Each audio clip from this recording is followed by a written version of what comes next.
Okay, you're listening to 91.3 Lagos Talks. It is 4:31, and you know it is time for us to delve into conversations on the office on Thursdays like this. We get to have conversations with HR experts here on the office. It happens on Thursdays between 4:30 and 5 o'clock. Welcome. My name is Kolawole Falodu. Welcoming you to the office here on Lagos Talks. For the next 30 minutes, I will be joined by another outstanding, distinguished HR expert this evening.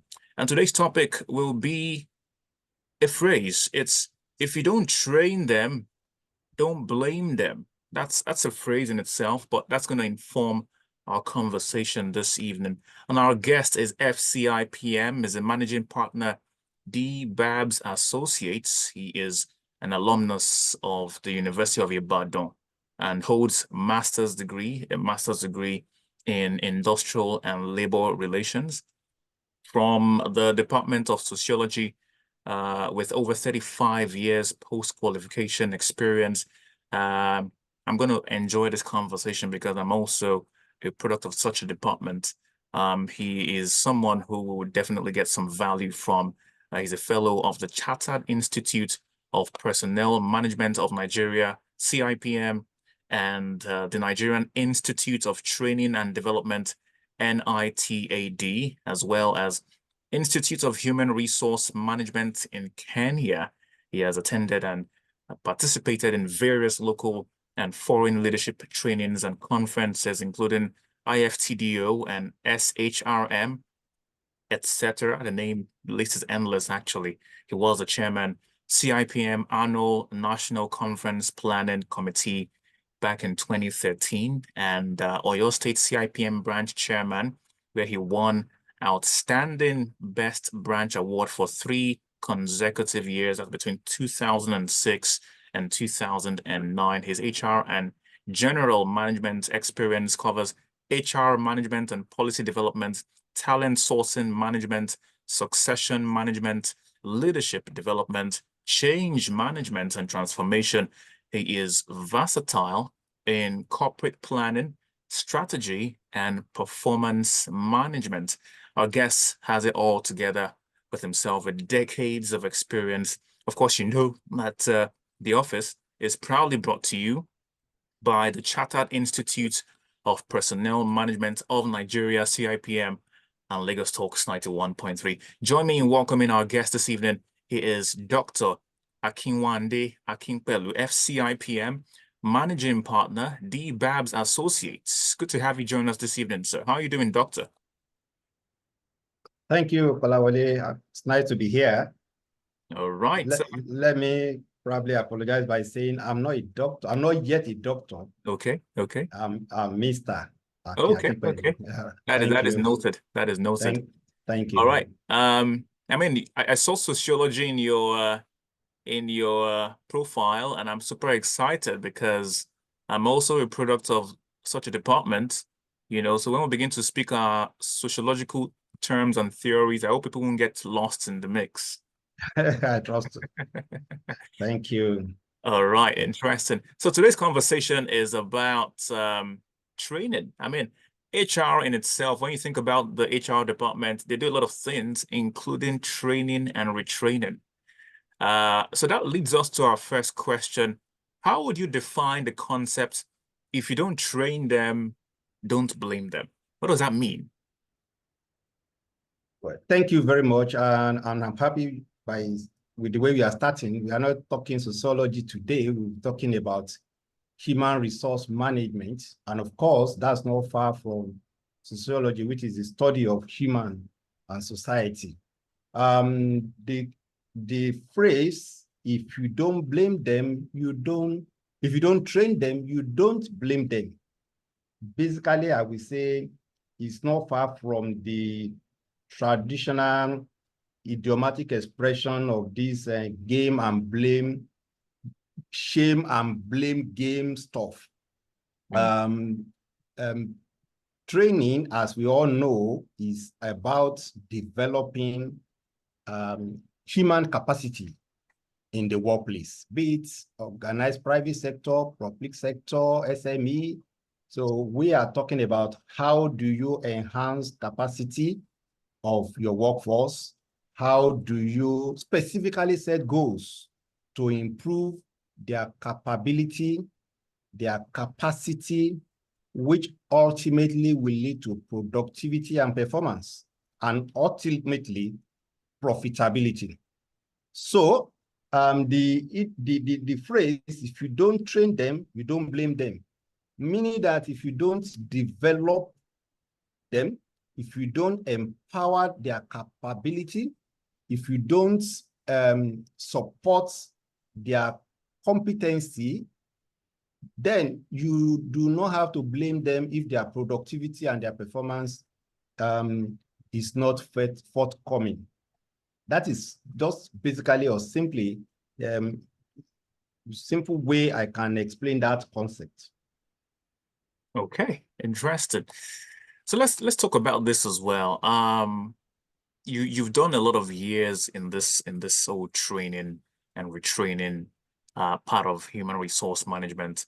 Why do you think training is often overlooked, or underemphasized in many organizations? You realize that a lot of people within the system don't necessarily have adequate training for one reason or the other.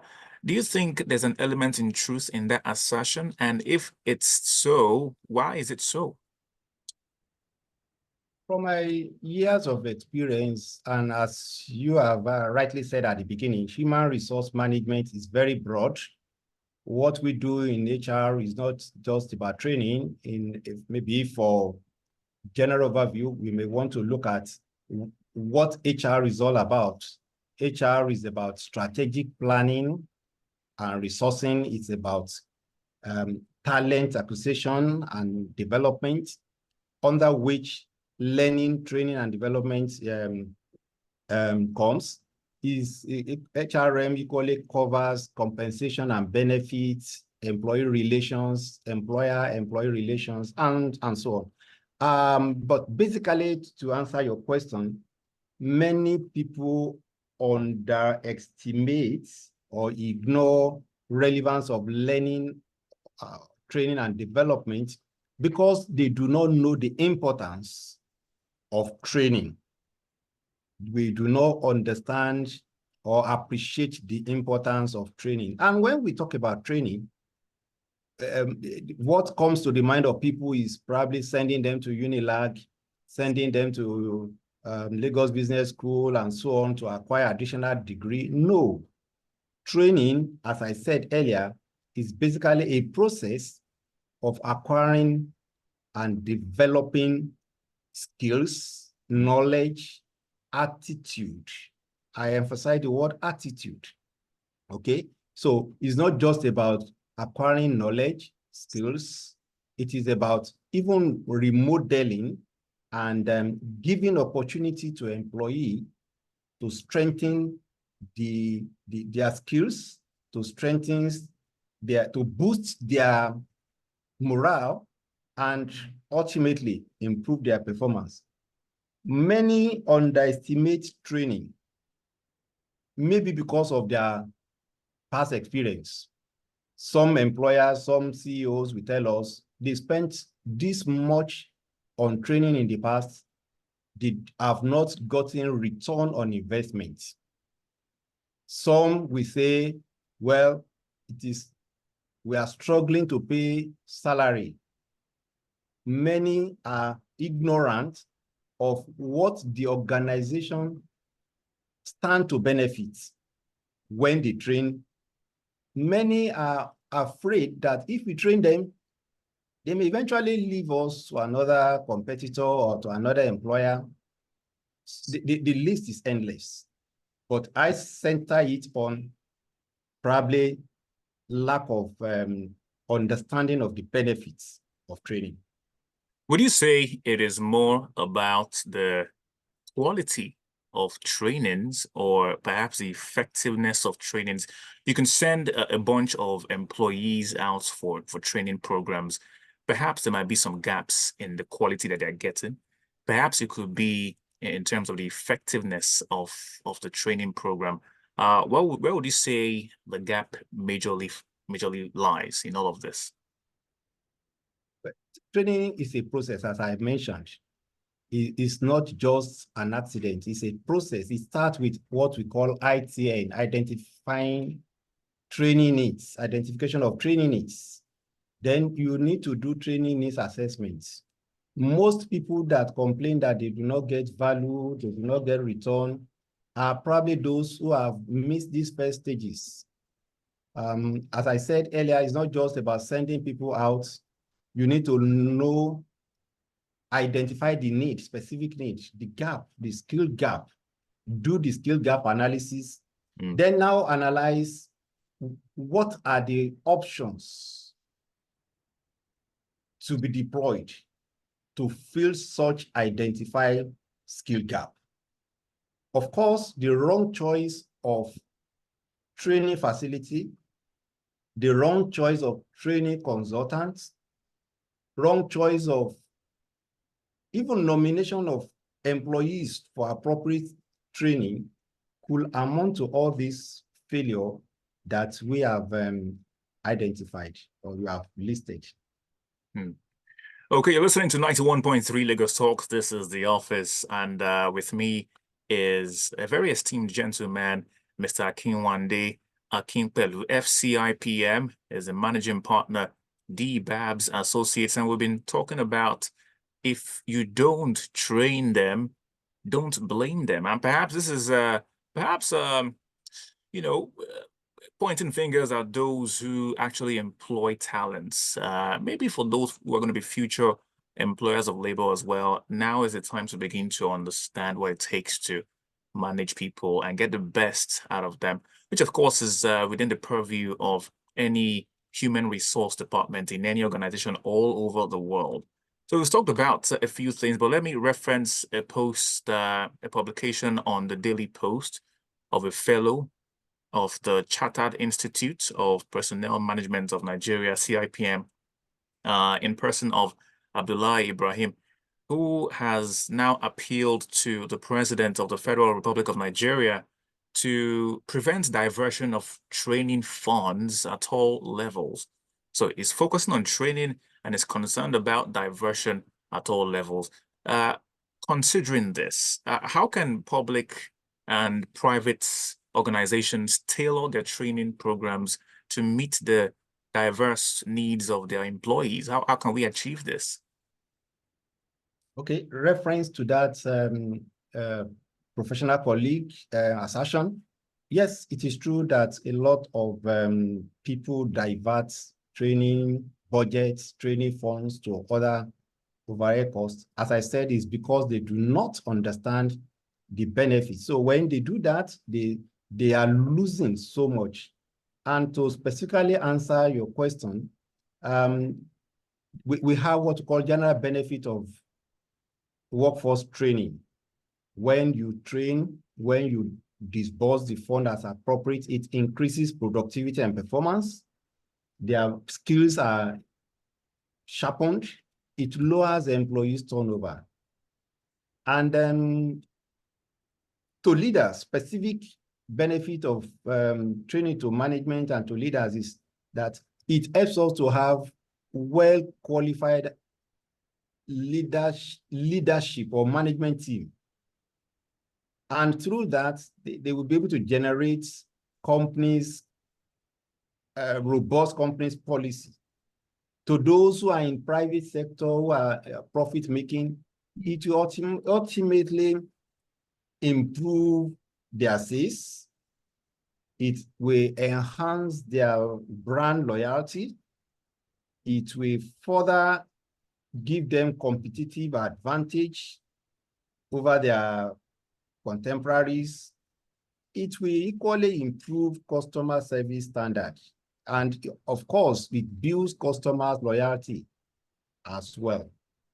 One other thing that leaders should know, both in the public and private sector, is that when we disburse training funds as appropriate, it encourages and drives collaboration and innovation. We are in the world of work that things are changing. We are in ever-changing world of work, whether in the public or private sector. So you cannot be doing things the same way and expect different results.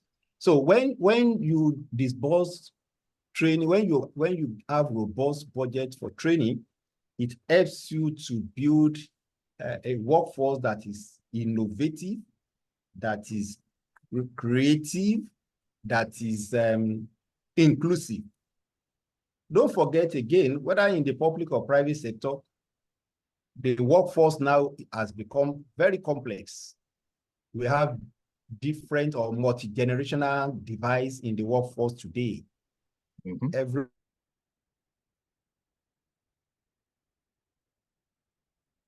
Okay, trying to see if the connection can get back. Give it a few seconds. You're listening to 91.3 Lagos Talks. We're trying to reestablish connection with Mr. Akinpelu, FCIPM. You're listening to The Office. This is 91.3. Perhaps you have questions. If you have questions, you have thoughts and opinions, you are an employer.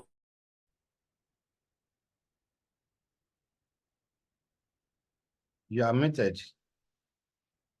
All right, we are back, I believe. Thank you. All right. I just wanted to, I think the connection just went off and we're back again. So I was speaking to our friends who are listening to us from every part of the world right now.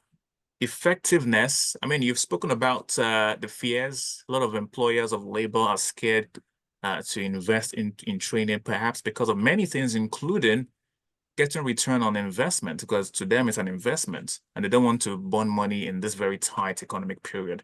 So how can we fashion trainings at an industrial level in such a way that effectiveness will be guaranteed? How can we do that? So to achieve that, we often advocate that there is need to, first of all, have what you call ROE, return on expectations. Okay. Yes, and you cannot talk about return on investments without actually talking about return on expectations. So to talk about return on investment in capacity development, there are needs, or there is need for us or for the organization to maybe adopt the popular Kempactris model. So it is a model that enables us to have scientific and non-scientific approach to measure the investment, the return on our investments when we talk about learning, training, and development. Scientifically, I don't know whether you want me to talk about how do we measure that return on investment. Yes, scientifically, to measure return on investment as far as training, learning, and development is concerned, we are looking at a formula that gives us benefits minus costs times cost all over, cost all over 100%. I take that again. We are talking about the monetary benefits. The monetary benefits minus cost of the training, okay, all over cost of training times 100%. That is the scientific way of measuring. But the non-scientific is when you begin to see performance, attitude of employees, you begin to see improved performance, you begin to see improved sales volume, you receive less complaints from customers, from clients, from stakeholders, you begin to enjoy employee engagement and effective communication. You begin to realize that your diversity and inclusiveness aspect of your business or your trade is gaining appreciable recognition. Obviously, you begin to see that, yes, your investment has not been has not gone on the, has not gone astray. However, we always cancel. Training is an investment. It's an investment that may not give instant return. Okay? So all right, most CEOs are too much in a hurry to see instant results. It doesn't come that way all the time. Okay, so we always advocate that, yes, there should be a time consideration. There should be other factors that you bring in. So it's not as if because you have sent them on training, then the next thing is you expect the return within 24 hours or few hours. Yes, please. Okay, so would you advise that trainings are done frequently, or they should have a schedule so that, just like farming, you have a planting season, and you don't just plant once and wait and harvest it and then wait and plant again. So if you're a good farmer who plants in due season, as time goes on, you also harvest in due season. So Yes. would you liken that to training and development? Make it a habit within organizations. You train periodically and know that eventually you begin to get the dividend of your investment. Thank you. Not just training should not just be, it should be a culture. If I may use that word, it should be a culture in any organization. Just like the illustration you have given, and we have different levels. We have technical training, we have leadership training, we have general training, we have sales, marketing training. So it should be a culture, not just one-off thing. Apart from that, there could be other factors that should be put in place to reinforce whatever type of training that we may have put in place. In the new normal, in the modern, in the present or future work, we encourage more of coaching, mentoring, apart from the traditional classroom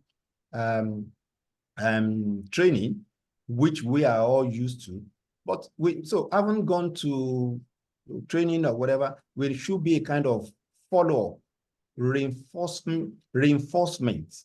That is what we actually bring about the actual return on investments.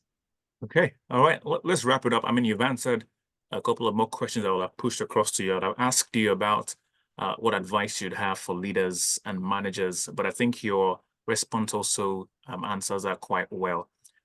Make it a culture, apart from the traditional training methods, there should be also mentorship programs within organizations to also bring out the best in the employees and the resources, the human resources. Let's talk about this quickly as we wrap things up very quickly. You're listening to 91.3 Lagos Talks. This is The Office. We have our HR expert for today. It is Mr. Akinwande Akinpelu, FCIPM, Managing Partner, DBABS Associates. So let's push across our final question. What would you say are some emerging trends and innovations in employee training and development? Things that are perhaps just started working or started becoming a norm in organizations in 2020, say between post-COVID and this current period? Yes, as I mentioned earlier, the issue of remote working is the new normal. Digital workspace is another new normal that, we cannot run away from because of the changing workforce dynamics, which I mentioned earlier, and multi-generational divide. The gig economy equally is another area that we training and trainers should be focusing attention on.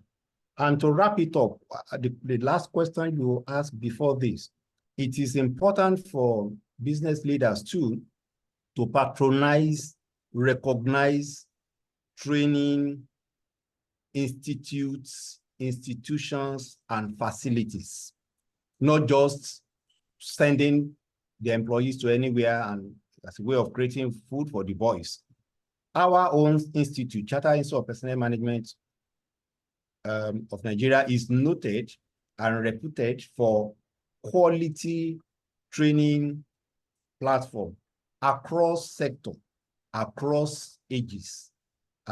So it is important for business leaders, executive, chief executive to consider appropriate and certified training platforms when they are investing in learning and development. All right. I think this is a good point for us to wrap it up this evening. Thank you so much indeed for joining us this evening on The Office, Mr. Akinpelu, an alumnus of the University of Ibadan. I've gotten a lot of things from this conversation. Hopefully, this hits home to a lot of people who run businesses, who are employers of labor, and gives them some insight as to how to get the best out of their workforce. We look forward to having you at some other time. Thank you, Kolawole, for giving me this opportunity. I appreciate it. All right. Thank you so much indeed once again, and have a good evening. Thank you. See you another time. All right. You're listening to 91.3, and that's it on The Office this evening. The Office is proudly brought to you by the Chartered Institute of Personnel Management of Nigeria, CIPM, and Lagos Talks 91.3 FM. My name is Kolawole Falodun. Until next time, next week, Thursday, we get to have another robust conversation on human resource management practice. We do this every Thursday, like I said, between 4:30 and 5 o'clock. Up next is Critical Thinking with Zeal.